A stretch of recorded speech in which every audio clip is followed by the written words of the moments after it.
Bonjour à tous et encore une fois, bienvenue à l'émission Chasse-tu. Les amateurs de trapage et de piégeage vont certainement apprécier les 6 prochaines émissions consacrées à ce sujet.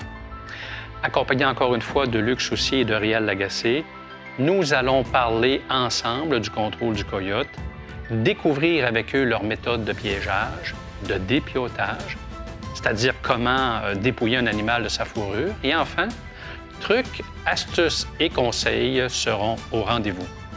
L'épisode de cette semaine s'intitule « Technique du regroupement de collets », la partie 1.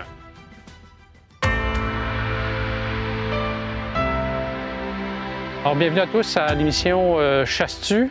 Les gars, ça va bien? Oui, ça va, ça va. Hey. Belle journée. Très bien. Toi, accompagné de mes 2 mordus de coyote, Luc Soucy puis Réal Lagacé. Toi, Luc, puis Réal, vous avez trouvé un secteur d'un fermier qui dit, moi, si possible, j'aimerais ça réduire le nombre de coyotes autour de chez nous. J'ai été surpris de voir que tu me disais que des fois, il y a des gens qui trouvent qu'il y a des coyotes qui s'approchent trop près de la maison. Là, c'est une des raisons pour lesquelles, des fois, ils sont en faveur de pogner le coyote. Mais ça que le coyote, il s'approche de même, proche.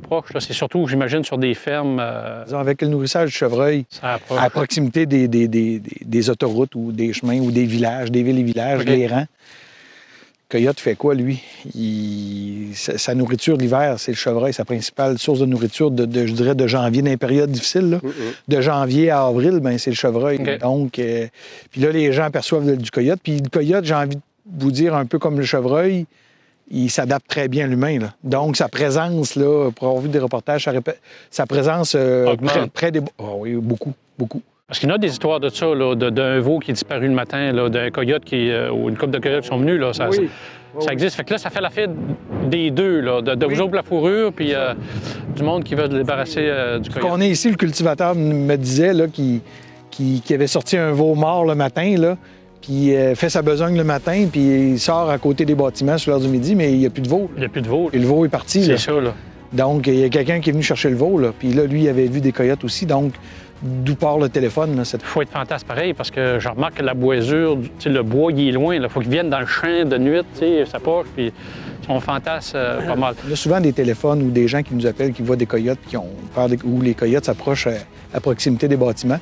Fait que nous, on contrôle le coyote, mais d'abord pour sa fourrure aussi, là, sa qualité de fourrure. S'il y a une fourrure qui vaut des sous présentement, c'est bien celle du coyote. Là. C'est en augmentation, Oui, ouais. Canada Goose, là, les fameux capuchons là, qu'on voit, là, 80 des capuchons qu'on voit, c'est du coyote qu'on voit. Là. Donc, le prix du coyote est très bon présentement, malgré que là, le marché de la fourrure a connu une bonne baisse, là, mais il reste que le coyote, c'est une des fourrures qui est la plus reconnue, je dirais. Là. Toi, Luc, puis Réal, vous avez trouvé un secteur d'un fermier qui dit, moi, si possible, j'aimerais ça réduire le nombre de coyotes autour de chez nous. Puis toi, tu as dit, Tigidou, laï, la fourrure est bonne. Fait que là, vous avez commencé ici, v'là quoi, 2-3 ans? Je dirais 4 ans, 3-4 ans, là. C'est un secteur qu'on développe depuis 3-4 ans. C'est ça. Fait que là, vous avez apporté. Oui. Puis vous avez mis une coupe de coyotes autour, puis vous en avez pogné quelques-uns autour de ça. Oui, c'est ça. Mais là, j'ai comme l'impression que vous avez envie, toutes les deux, d'approfondir un peu vos techniques de trapage un petit peu, là. On veut mettre plus d'efforts parce qu'on s'aperçoit que plus on met d'efforts, plus on a de résultats. C'est comme dans bien des choses, là. Mais là, on veut faire une analyse plus approfondie puis en faire profiter les gens qui te suivent, là, à l'émission Chasse-tu, parce que je te comparais ça un peu à Chasse au chevreuil, tu sais, les techniques, les analyses, ça va passer où, puis pourquoi il va passer là, puis on va tout analyser ça au cours de l'émission, là, mais on va analyser le terrain, on a des données qu'on a, puis on va expérimenter des nouvelles affaires aussi. OK, c'est Donc, ça va, l'émission elle va se tourner sur 1 an, peut-être 2 ans, tu sais, mais je pense que pour les gens à la maison, ça va être bien intéressant d'avoir le suivi qu'on va faire là-dessus. Oui, c'est ça, c'est super, ça. Ouais. C'est-tu d'une technique d'enclos, ça, ce que vous faites? Non, vraiment c'est pas ça, là? Non, vraiment OK. Vraiment pas. On appelle ça comment, ce genre Les gens appellent ça un regroupement de collets. C'est OK. plus, on va parler de regroupement de collets. Un enclos, c'est vraiment... Un enclos, ça le dit, là, c'est vraiment... Ça peut être 50 par 50, 100 par 100, 200 par 200. Mais c'est un milieu vraiment... Ouais, c'est fermé. C'est fermé avec des portes bien définies. Puis, OK. Mais nous, là, il n'y a pas d'enclos, il n'y a pas de porte. C'est vraiment... Mais vous allez resserrer quand même des des entrées un petit peu. On là. va faire des mini-entonnoirs. Des chemins préférentiels. Dans le sens que dire, le coyote, quand il va arriver là, il va dire ah, c'est là que ça passe. OK. OK? Parce que la plupart des coyotes circulent aussi de nuit. Donc, ils sont moins méfiants. Ce qui fait qu'ils ont peut-être plus de chances de passer dans un petit corridor déjà bien aménagé. Puis, cette année, c'est un peu ça qu'on va essayer de développer un peu OK. plus. OK. Eux autres, c'est toujours, ce qu'il faut comprendre de l'analyse qu'on va faire, c'est que c'est toujours le minimum d'efforts possible pour le maximum de résultats, là, j'ai envie de dire.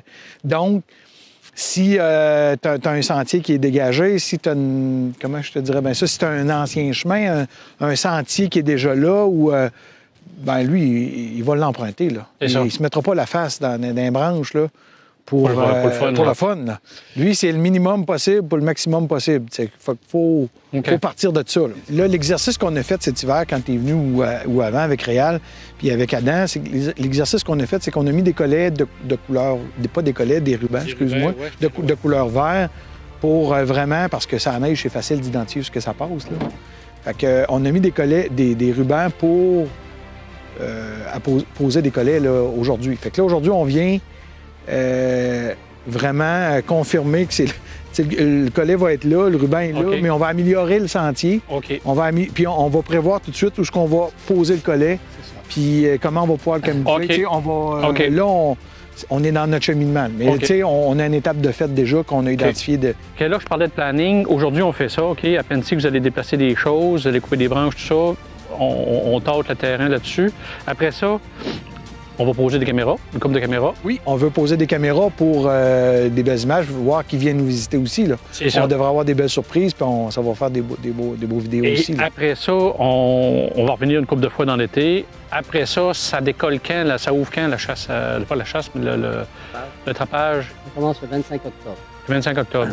Pour se terminer, la dernière de février. Si c'est le 29 ou le 28, dépendant, là, mais c'est la dernière de février. Nous, le maximum qualité de la fourrure, je te dirais que c'est le mois de décembre, que la fourrure est top qualité. Là. Si nous autres, on parle de fourrure, là, décembre, janvier aussi, là, puis novembre, puis le danger que nous, on ne viendra pas ouvrir les collets ici le 25 octobre pour la raison, Éric. Mais ça a l'air posé. On les ouvrira pas. Oui, mais ça va en poser toujours pas. Ils vont être installés même avant le 25 octobre. Oui, c'est ça. Quand on va venir à mi-septembre ensemble, on va revenir à mi-septembre. Là, on va vraiment installer nos collets qui sont en préparation présentement. Là, présentement, on est à construire nos collets, j'ai envie de dire. On a terminé. Là, il faut les traiter avant de les amener ici. Mais idéalement, on va les poser 2 mois avant que ça débute pour que l'odeur soit disparu. Là. Mais pourquoi, je reviens à la raison pourquoi on n'ouvre pas nos collets le 25 octobre, c'est que dans le jour, souvent, c'est trop chaud. Il va faire plus 5, plus 7, plus 10. Quand c'est plus, c'est drôle le coyote, mais réel, ça verdit puis ça chauffe très rapidement. Cette année, on a perdu il a fait chaud l'automne passé, puis on a perdu un coyote parce qu'il a chauffé. Puis il n'y a pas à dire, nous autres, on va voir nos coyotes toutes les semaines. Fait que souvent, on va ouvrir, nous, après la chasse au chevreuil. Puis la qualité de la fourrure est meilleure. Puis de 2, on s'assure de la qualité de notre fourrure. Parce que c'est beau dire que c'est un prédateur, mais on le traite, mais on veut récolter la fourrure. La fourrure est vraiment attrayante, elle est vraiment belle. On n'en prend pas toutes les semaines, mais on va voir ça évoluer. Il y a des semaines, ça ne bouge pas. C'est pleine lune, les coyotes voient les collets. Il y a des semaines que... Vous allez en déplacer peut-être au travers de ça? Oui, ça arrive, on en déplace. Oui. Puis souvent, on va profiter d'une visite. On va regarder s'il annonce 10 cm de neige le samedi. Après-midi, on va venir samedi matin pour que nos traces soient effacées après. C'est une science qui n'est pas tout à fait exacte. C'est comme un chevreuil, hein? Non, c'est sûr. On voudrait tout comprendre, mais on comprend pas tout. On comprend pas souvent. On comprend pas souvent. Sauf que il y a des ce qu'on va parler beaucoup, là, puis dans l'analyse du terrain, ça va être... Parce que, je te disais que ça serait intéressant de faire ça avec le coyote parce que je voyais tes émissions de chevreuil, tu analysais le terrain beaucoup. Le coyote, c'est la même affaire. C'est une analyse de terrain. La direction des vents. Il y a plein de choses à prendre en considération qui fait que qui va donner plus de résultats. Là. Changez-vous de stratégie ou non, restez-vous des collets loin pareil, puis vous vous approchez un peu plus des appâts ou vous enlignez ça comment comme... Plus nos collets sont proches des appâts, plus le doute est formel chez le coyote. Là. OK. Ça a tellement, tu sais comme un chevreuil, hein? Comment ça peut sentir un chevreuil? Ben ces canidés-là, c'est encore une coche par-dessus, tu sais, pour le pif, là. C'est ça que c'est un moyen défi pareil. C'est ça. T'as des gars qui mettent des foulards pour apposer le collet, là, pour être sûr que les gouttelettes ne se rendent pas au collet. Là. Tu pensé, toi? Moi, je suis certain qu'un gars qui trappe le coyote ou l'ornard, un trappeur en général, fait un meilleur chasseur de chevreuil là, pour ses odeurs. Pense un peu plus à ses, moi, je pense que oui. À ses odeurs. Parce que, tu sais, là, des fois, ton collet est bien caché, là, puis tu vois, on a des refus, là, le coyote arrive, il se met les pieds dedans, là, il est 2 pas, là, un pas, ça va d'abord, puis là, tu dis, il l'a pas vu, là, mais... Oui, c'est ça. Oui, ça y est venu au nez, là. Là, lui, il a pogné à la pof, il a dit, oh, il y a de quoi de métallique ici, puis, l'autre affaire, c'est que les premières prises sont souvent, je dirais pas faciles, parce que c'est jamais facile un coyote, là, mais les premières prises se font assez facilement, mais... Après, quand ils ont vu le chum, se fait pogner, là. Nos amis sont arrivés. Là, aussi, quelque chose qui m'intéresse, c'est ces cartes. On va essayer de checker ça aujourd'hui. Oui. Sur Google Earth, un peu pourquoi là, vous faites telle ou telle chose. Ça va être super intéressant. Puis aussi, je pense que tu as un petit néophyte qui est déjà meilleur que moi sur le coyote.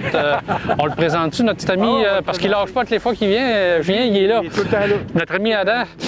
Hey, notre pote. Adam, là, ses parents me disaient qu'il trappait dans la maison chez eux. Oh! Il a pogné sa soeur. Non, ses frères. Ses frères d'un collet. Adam, il trappe dans la maison chez eux. Son père, il dit puis sa mère...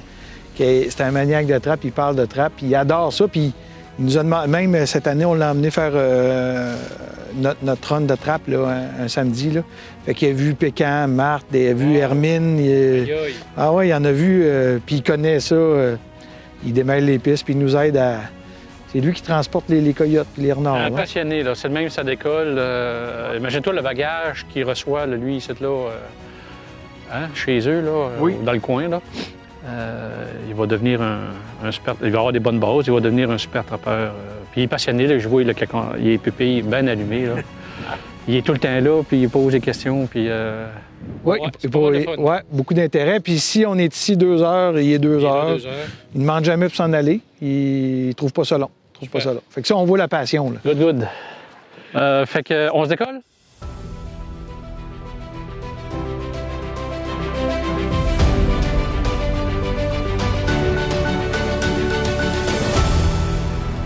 OK, je le vois un petit peu, la direction, là, ouais. Puis Éric, c'est drôle à dire, mais souvent, quand on veut voir, moi, souvent, on va se mettre à 4 pattes comme ça, puis on va se mettre à hauteur du coyote pour voir, là, OK. La vision que lui a, là, tu sais. Fait que là, si je regarde, là, moi, là, je me reviens ici, c'est là que ça va passer, là. C'est là que ça va passer. Vers les appâts en arrière de moi, là. C'est ça, vers les appâts en arrière de toi. C'est OK. Exactement ça. Fait que ça, c'est une super place. Ce collet-là, Éric, regarde, il est comme rentré dans l'arbre. Je sais pas si tu vois, là. Là, lui, souvent, quand un collet... Fait que là, ce qu'il faut faire, c'est qu'on va le démancher. Parce que sinon, s'il n'y a pas de pivot, si ça glisse pas, okay, il va casser la broche. Ah. Fait que là, ce qu'il faut faire, c'est à ce moment-là, c'est de le démancher. Puis... J'espère que vous avez apprécié l'émission. La semaine prochaine, on poursuit avec Luc et Réal avec leur technique du recouvrement de collets, la partie 2.